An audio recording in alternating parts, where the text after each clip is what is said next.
बिस्मिल्लाहिर्रहमानिर्रहीम। आज हम बे की फ़ैमिली के साथ जो अल्फ़ाज जोड़े जाते हैं, बे की फ़ैमिली में पे, ते, टे, से, यानी इस फ़ैमिली में 5 लफ्ज़ हैं। जैसे हम बे के साथ मुख्तलिफ़ लफ्ज़ जोड़ते हैं तो उसका एक तरीक़ाकार होता है।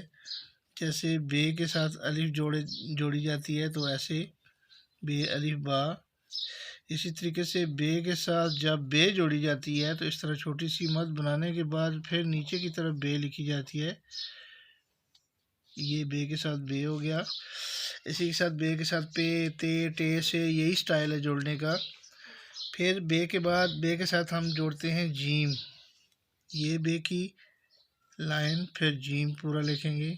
ये बे के साथ जीम, चे, ए, खे, ठीक है जी। फिर आगे बे के साथ दाल आएगा, ये और ये। इसमें एक उसूल याद रखें कि जब किसी लफ्ज़ के साथ आगे दाल जुड़ता है तो वो रे की शक्ल में लिखा जाता है। ये आपको नज़र आ रहा है कि रे लग रहा है। अगर हम इसको छुपा दें तो ये रे है, लेकिन ये कि बे के साथ हमने लिखा है दाल लिखा है, हम लिखेंगे रे और पढ़ेंगे इसको दाल। उसके बाद आगे बे के साथ हम लिखेंगे सीन। ये बे का दंदाना बनाने के बाद फिर ये सीन के 3 दंदाने बनाने के बाद ये शेप ऑफ मून।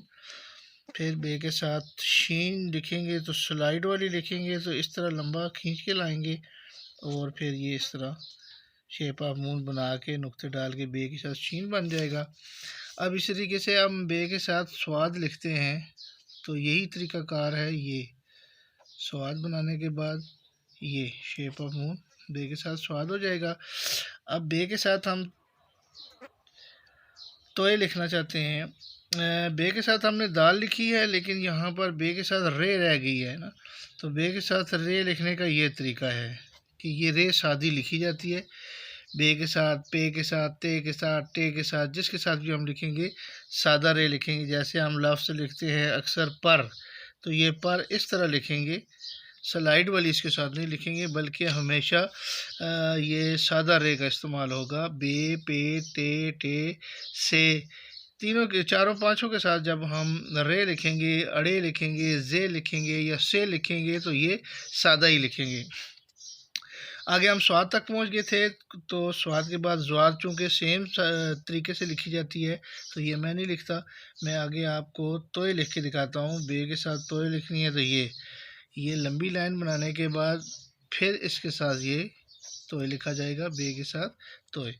और आगे है जोए, भी इसी तरीके से लिखा जाता है। बे के साथ जब आइन लिखेंगे हम तो ये ऊपर, चूँकि ये नीचे लंबा लफ्ज़ जाता है लिहाजा ये हम ऊपर से स्टार्ट करेंगे।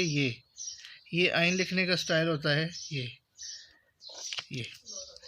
ये बे के साथ आइन गाइन, मतलब दोनों स्टाइल एक जैसे होते हैं। फिर बे के साथ फे लिखना है तो नीचे से लिखना है, यहाँ से। ये फे जो है ये इस तरीके से लिखा जाता है, और ये फे जो होता है ये अंदर से फिल्ड नहीं होता, इसमें हमेशा स्पेस होती है। लेकिन अब बे के साथ जब हम काफ लिखेंगे तो ये फिल्ड होता है। बे के साथ ये काफ है।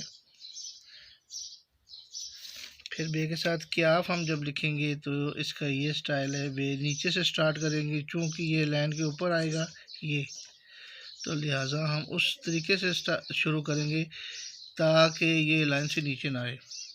गाफ भी इसी तरीके से लिखा जाएगा। फिर बे के साथ लाम, ये ऊपर से स्टार्ट करेंगे क्योंकि लाम हमने लाइन से नीचे नहीं लेके आना। आगे बे के साथ नून लिखना है तो ये स्टाइल है। आगे बे के साथ वाव। अब ये जो लफ्ज़ सिर्फ बे नहीं है बल्कि पे, ते, टे, से, पांचों लफ्ज़ों में से किसी के साथ भी ये लफ्ज़ जोड़ेंगे तो यही तरीक़ाकार होगा। बे के साथ वाव हमने लिख दी। अब बे के साथ हे हम लिखेंगे, ये है, ठीक है जी। और दूसरा बे के साथ हे अगर दो चश्मी हम लिखेंगे तो उसका ये स्टाइल होगा। ये बे के साथ हे है। आगे फिर बे के साथ छोटी ये लिखेंगे तो ये छोटी ये का ये स्टाइल होता है।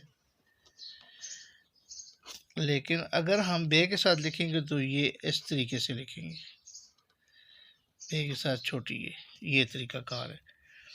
और इसी तरीके से बे के साथ बड़ी ये लिखेंगे तो ऐसे लिखेंगे, ये बे बड़ी ये बे लिखेंगे, ठीक है। यानी कि एक किस्म का बड़ी ये है, ये है, लेकिन ये थोड़ा सा लंबा हो जाएगा।